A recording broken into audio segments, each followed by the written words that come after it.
कुरखेडा तालुक्यातील मौजा कढोली येथे मोठ्या उत्साहानं बिरसा मुंडा जयंती महोत्सव साजरा करण्यात आला।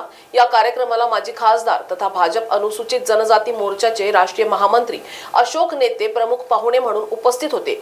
यावेळी उपस्थितांना मार्गदर्शन करताना अशोक नेते म्हणाले की देशाचे पंतप्रधान नरेंद्र मोदी यांनी 15 नोव्हेंबर हा दिवस जनजाती गौरव दिवस म्हणून घोषित केला आहे।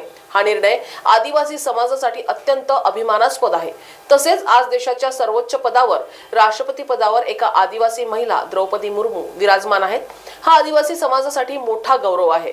नेते यांनी यावेळी काँग्रेसवर टीका करताना सांगितले की काँग्रेसने 75 वर्षे देशावर राज्य केले, पण आदिवासी समाजाला सन्मान मिळेल अशी कोणतीही जबाबदारी दिली नाही।